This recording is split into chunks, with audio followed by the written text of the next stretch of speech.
everyone. My name is Kristen. I was asked to share what the resurrection means to me, and it made me think of a passage in Corinthians. I'll read it to you. So we're in chapter 15, starting at verse 12. Now, if Christ is proclaimed as raised from the dead, how can some of you say there's no resurrection of the dead? If there is no resurrection of the dead, then not even Christ has been raised. And if Christ has not been raised, then our proclamation is in vain, and so is your faith.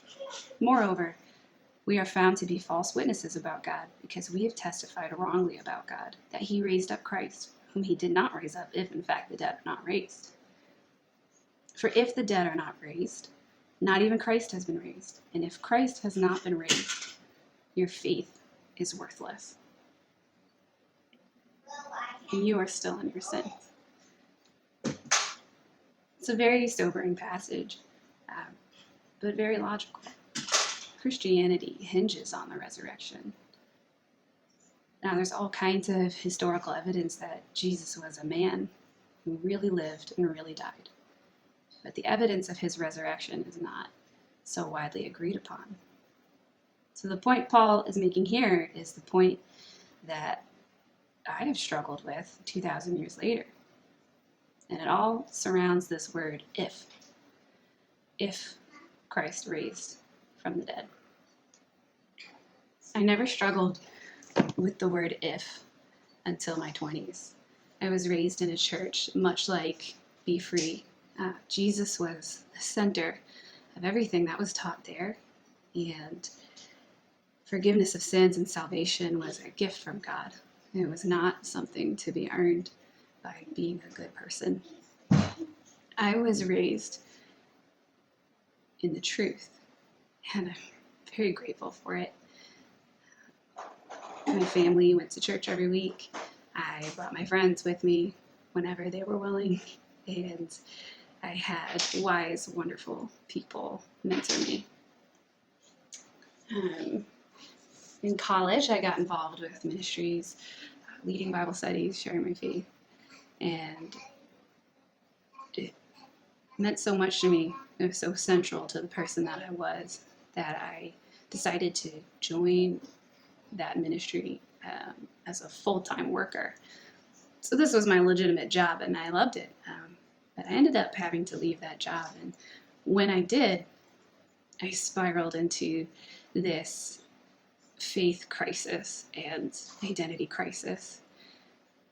I didn't know who I was, and I really wasn't sure who God was, to be honest.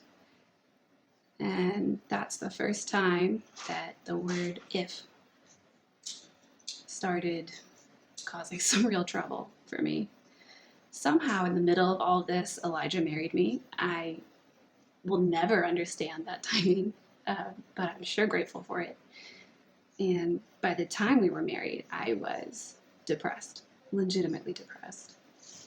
Now, if you've ever been depressed yourself or have ever loved someone who was, you know that a depressed person has very little self-esteem. I was an insecure person. My insecurity defined me.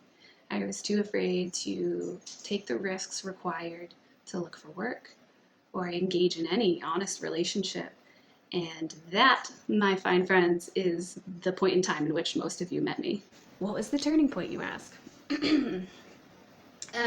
Well, I could not give God my heart at this time. It was locked up. I could not relate to him in an emotional way, which was very difficult for me because I'm an emotional person. And I just was broken. And I didn't know how to fix it. But I was able to give God a tiny shred of my mind. And I started reading this book called Reasonable Faith by William Lane Craig. I found out years later that this is like a textbook at seminaries, or was at one point. The point is, it was super dry, which was perfect because I couldn't handle emotion.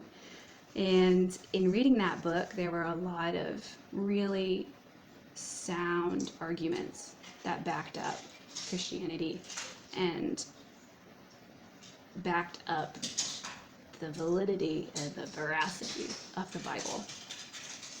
And the thing that I kept coming back to was the fact that God chose women to be the very first witnesses of his resurrection. The crux of salvation, the moment of the big reveal, was gifted to women in the Bible. All four Gospels, Matthew, Mark, Luke, John, agree on this. And this doesn't sound important now, but then, culturally, this was very significant because a woman's testimony in the times the Bible was written means nothing. And if the question is if Christ really was raised from the dead, then that implies that there were people back then and now who didn't believe he was raised from the dead.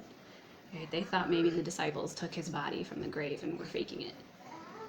If they were trying to fake the resurrection, they would not have chosen women as the ones to first hear the news. They would not have chosen women to discover the empty tomb and to bring that message back to the disciples. It just would have been culturally backwards and bananas, because people would have read that and been like, oh, a woman saw the empty grave first. This can't be trusted. And, there's a lot of other reasons, but that's the one that God used to turn me left instead of right when I was at a crossroads in my faith. And that was 8 years ago. God has really changed a lot in me, and some of you have witnessed it. It's been a very slow change, but it happened, you guys. 8 years ago, I never would have dreamt of sharing this story with the void that is the internet. I don't know who's listening to me right now. It's vulnerable. But here I am. God has made me secure. And it's because the resurrection happened. It's because the Bible can be trusted. The passage I read you was full of the word if. But let me read you the next paragraph. But as it is, Christ has been raised from the dead, the first fruits of those who have fallen asleep. For since death came through a man, the resurrection of the dead also came through a man. For just as in Adam all die, so also in Christ all will be made alive.